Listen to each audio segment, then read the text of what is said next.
What's good, YouTube? Quinn Wade basketball analysis coming to y'all with another video on the weekend. This time we're gonna talk about Zach Lavine, a guy that you all know that if you was following me in 2013, 2014, I told you guys that I'm a Celtics fan. If I was Danny Ainge, I'm gonna take a shot at getting Zach Lavine. Obviously, they drafted Marcus Smart, which I wasn't happy with, and he really hasn't panned out. He's became a defensive monster. Um, Other than that, he's not really. He's a solid ball handler, and he's a player that has intangibles. He just doesn't have the skills to fulfill his brain. But at the same time, he still became a quality bench player and a good hustle work ethic player. He just never panned out offensively as a two-way player like people thought. But he still has time, but I doubt that he evolved. But then again, you got guys like Jimmy Butler and Victor Oladipo that was willing to turn it around. But we're going to talk about Zach Lavine because they was in the same draft. I'm a defensive guy, but I still would have drafted Zach Lavine because his potential was ridiculous. One thing you got to consider, for one thing you got to consider is he's been playing in the NBA for 4 years. Obviously, this season is his fourth, but he hasn't played the whole season because of his ACL injury. Last year, he had a career year averaging about 20 points a game. As he started getting injured, his numbers dropped down to 18.9. That was a career high in points. The other seasons, he averaged 10, 14, and 18.9 as his highest. He actually gave you 3 assists. 3 rebounds, 38% from three, and 45 from the field. And now he's playing with Chicago, giving you 16 points, 4 rebounds, 3 assists, 35 from three, and 38% from the field.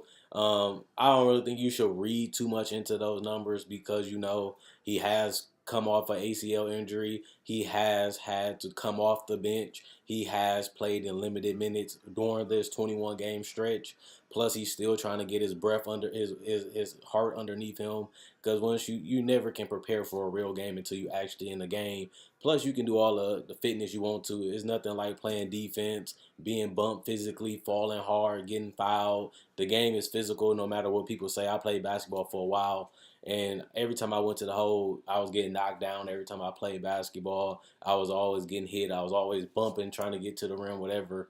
And it takes a toll on you as you play season after season, 82 game seasons, not including preseason, not including FIBA, not including the Olympics, not including the playoffs. So your body can take a real beating.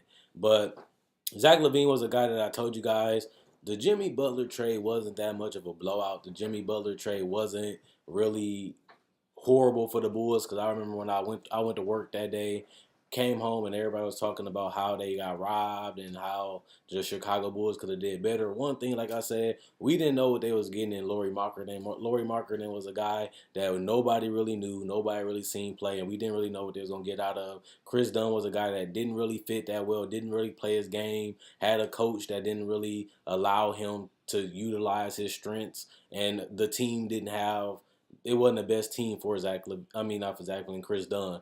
Zach Lavine was a guy that he showed potential. That's why they drafted him so high. He was able to give you quality minutes, averaging double digits in every season that he played, and he was able to give you outside shooting. My biggest knock on Zach Lavine was obviously his defense. He had the length, he had the size, he had the burst, he had the lateral quickness, but he could never put it together defensively. That would have been good for him to work with Tom Thibodeau and his coaching staff and his development staff. Obviously, the first season that Tom Thibodeau got there, he's already out in the second season, but he tore his ACL, so he didn't play the whole season anyway. But Zach Lavine has star potential. Let's get right to it. The guy has intangibles. He's not scared to take big shots in big moments. He doesn't. He has a short-term memory, which means if he miss a couple shots, that don't stop him from shooting. He knows this team going to need him to score. They're going to need him to create shots from them and himself. He's going to be able to handle the ball in the pick and roll, which he has to continue to get better at. But his ability to stretch out the floor, his ability to get out and flash, one flash, he's in the paint on transition. He's a couple gallops away from finishing it in the paint and getting a dunk. And he's a good free throw shooter at that. The fact that Zach Lavine has the athleticism, the length, and the size makes him a difficult cover for people because of his shooting ability and ability to always get past you. You play him You play him close up and he just goes right by you. He can find people like Robin Lopez for jump shots and floaters. He can find shooters in the corner like Laurie Marketing and other guys on this roster. He's a tough cover, especially when he gets his legs back under him, and he gets his confidence all the way back, and he gets that he was a little kind of like Mario Hazonia. He was a little overconfident as a scorer.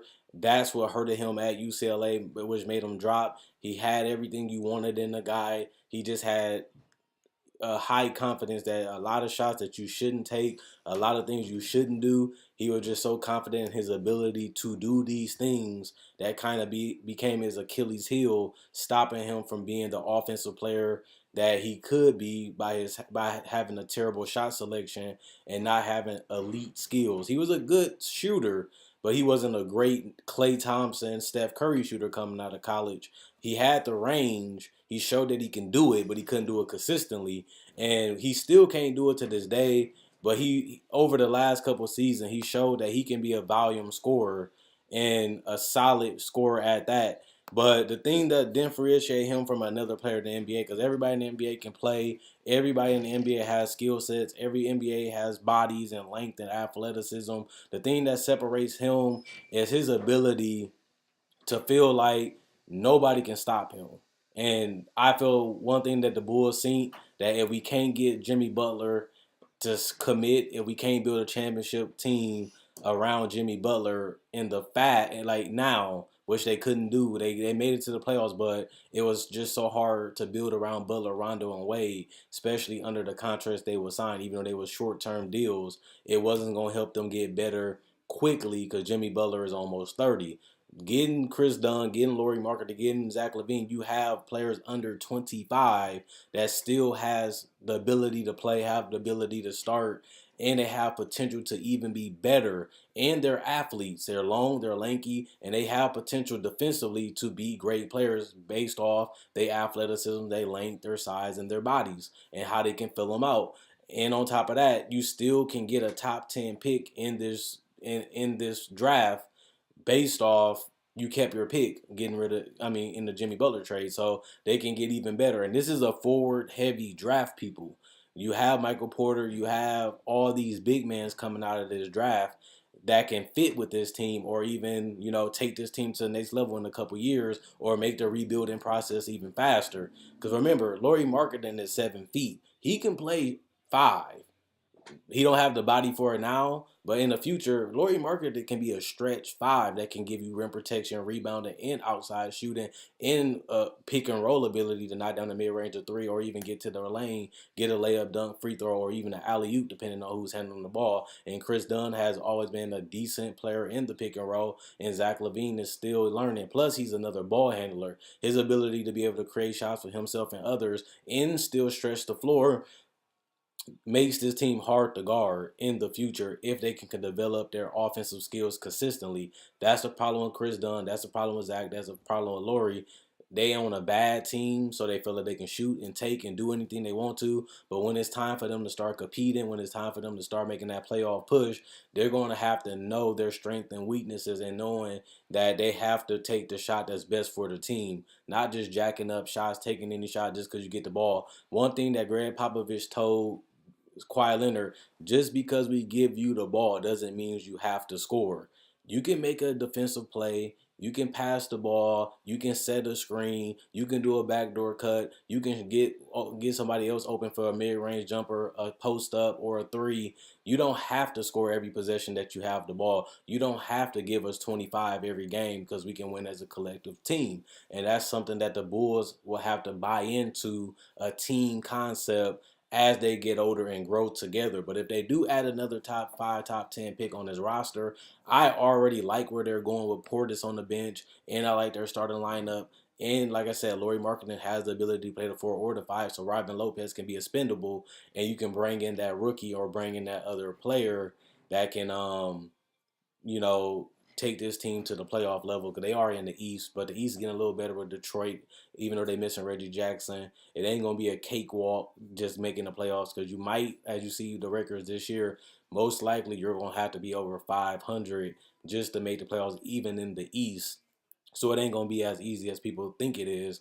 Every time we say, the East is a cakewalk, if you look at those records the last couple of years, you have to be over 500 to make the playoffs in the East. A couple years ago, you can win 37, 39 games, or even 41, 41 and make the playoffs. Now you got to be a little higher than 40 just to make the playoffs. Because even the Bucks, they're 4 games above 500, and the season's still not over. We don't know what their record gonna be at the end, but it looks like you have to be over 500 by a couple games, which means you might have to win 43, 44 games just to make the playoffs.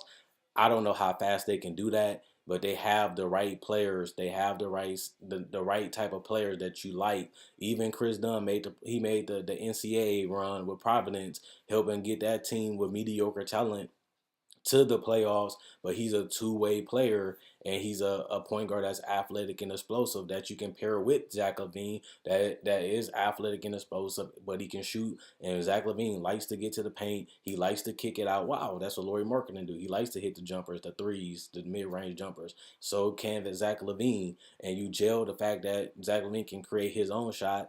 Plus, he's a good ball handler and playmaker for his position. He can get better, but you put that with the team. Now you have a team that you can throw off defense off balance. You can make them collapse the defense. You have willing shooters like Holiday, like Zach Lavine in the corner. Chris Dunn can knock down threes from time to time, even though he's still improving on that. And you still have Marketing. And you can always add in Bobby Portis. Sometimes you can even put Bobby Portis at the 4 and put Lauri at the 5 and have the whole court spread out with slashers like Lavine and Zach.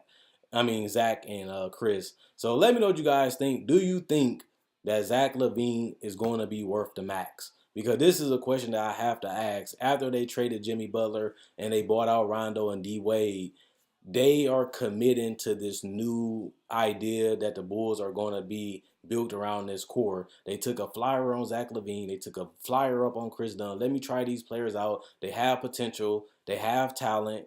They look like they can be two-way players potentially. Let's see how good. Let's see how they work. Let's see how they think. Let's see what their mindset is, and let's see do they really want it. Obviously, they all starting, so they had to do something to get those spots. And honestly and truthfully, I like the team, how it's being built, and I like the fact that they have a future with the draft. If they don't change it too much, they look like they're going to get another piece that they can add to that starting lineup or even add to the depth of that bench. But the thing that's going to be the problem is you're going to have to pay Lauri in the future. You're going to pay Chris Dunn in the future. You have to pay Zach Lavine in the future. And they haven't really proved anything winning-wise this year, except that they start winning more when Nikola Mirotic was healthy. They start winning more games. Now they back on it. We're losing then. So let me know what you guys think if you're a Chicago fan. Should they give Zach Lavine the max? Can he be a max player? He showed that he can average 20 points a game, and he was in the West when he was doing it. But he also had other star players around him in Andrew Wiggins and Karl Anthony Towns taking attention away from him. But he's going to have more floor space, and it seems like on his Bulls team than he had on that Minnesota team, including if you go with the bench of the Bulls, is pretty good. So do you think, as a Chicago fan, he's worth the max? Should they give him $100 million? Should they build a franchise around Zach Lavine? He has all the tangibles. He has the body. He has the skill. He has the shot. He has the three. He has the free throws. He has the athleticism and the speed and the jumping ability. He has everything there. He just got to get there mentally. And if he can get that mental space there, cutting out bad shots, being more of a team concept player, unifying offensively with his teammates to make sure everybody getting the best shot available, including himself. If he can buy into a team concept and a winning culture like the Bulls are, maybe he can be our franchise player. That is up to him and is up to the coaching staff. Let me know. Check out my website, analysisplayground.com. Link will be in the description and comment section below. Also, check out my Facebook page, analysisplayground.com. Link will be in the description and the comment section below. Click the link, it's into my Facebook. Click the link, it's into my website, Quinn Wade Basketball Analysis. I'm gone. And let me know what you guys think about Zach Lavine becoming a max player in Chicago.